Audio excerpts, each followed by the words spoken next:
It's time for the moment you've been waiting for. Da da da da da da da da. Da da da da da da da da da da da da da da da. Da da da da da da da. Da da da da da da da da da da da da da da. Da da da da da da da da. Tsh. Da da da da da da da da da da da da da. Di da di di da di di da di da da da da da da da da da da da da da da da. Di da di li da di li di da. Di da di li di da di li da di li da di li da di li da di li da di da di di da di di da.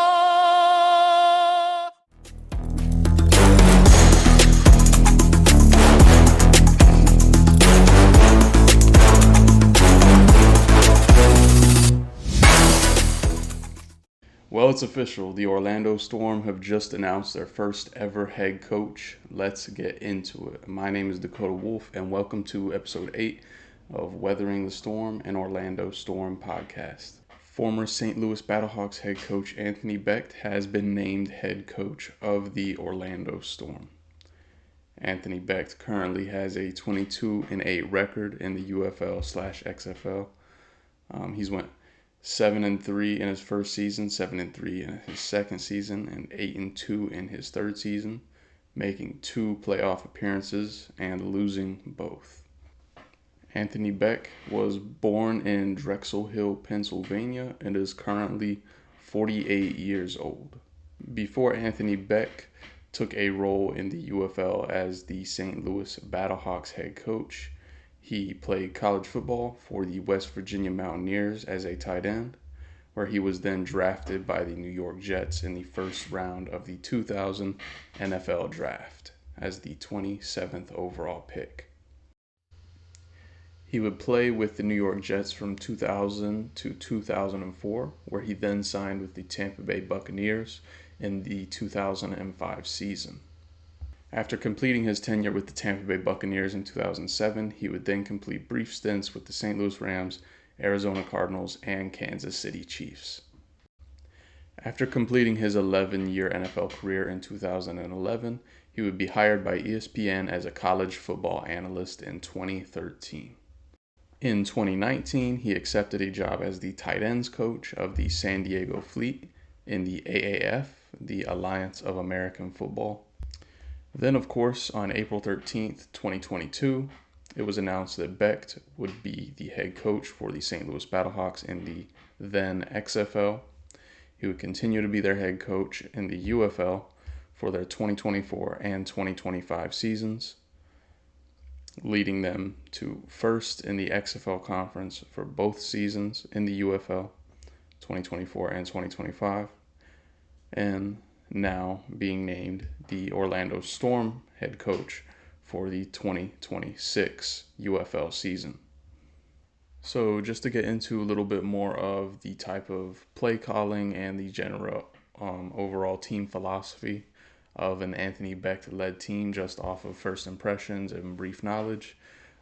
Anthony Becht is generally considered an offensive-minded head coach, though he is more of a CEO style coach, someone who's going to control the entire team, the entire operation, rather than being buried into the clipboard and calling plays and being super controlling over the offensive scheme and stuff like that.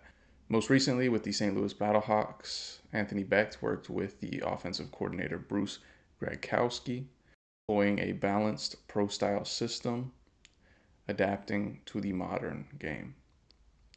This system placed a heavy emphasis on aggressively passing the ball down the field, letting the quarterback of the system take shots as Becht or the quarterback sees fit. In St. Louis, he worked with A.J. McCarron and utilized a very pass-heavy approach, which often either led or was near the top of the league in passing yards and touchdowns. Obviously, as you can expect from a former tight end, Anthony Becht's offenses utilize heavy tight end usage, utilizing the tight end both as blockers and mismatches for the linebackers over the middle.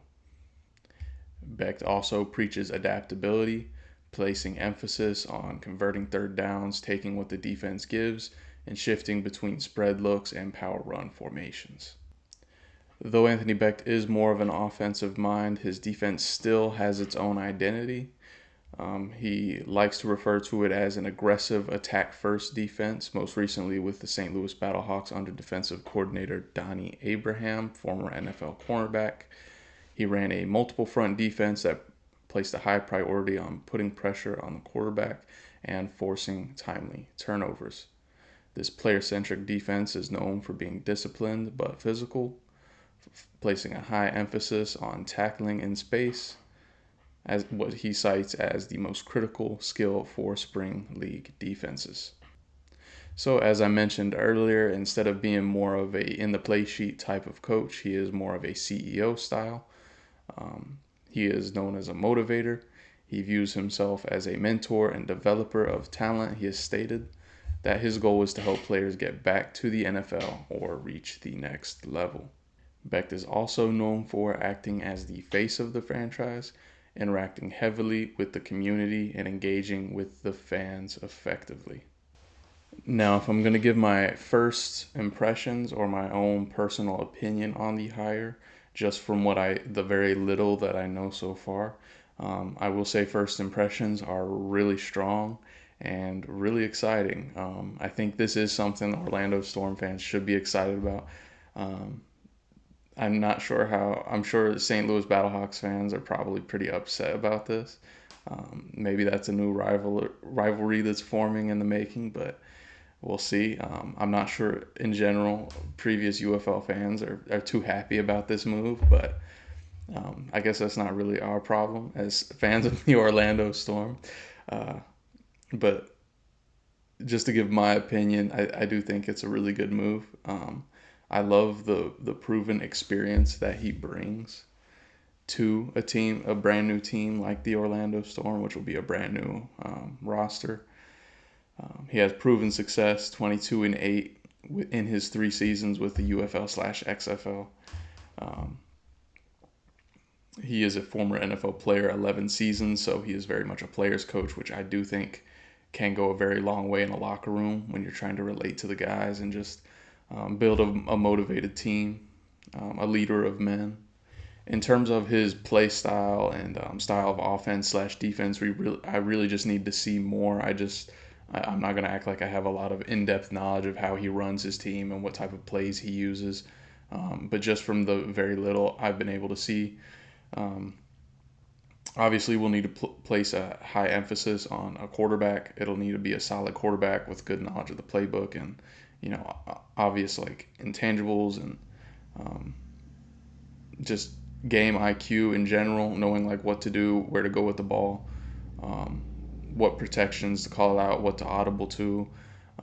Someone with just a high IQ and obviously just accurate ball placement because his offensive scheme does rely heavily on throwing the ball through the air. It's much more of like a 70-30 passing to running more so than a 50-50. I always love offenses that use tight ends heavily, which obviously his will, being a former tight end himself.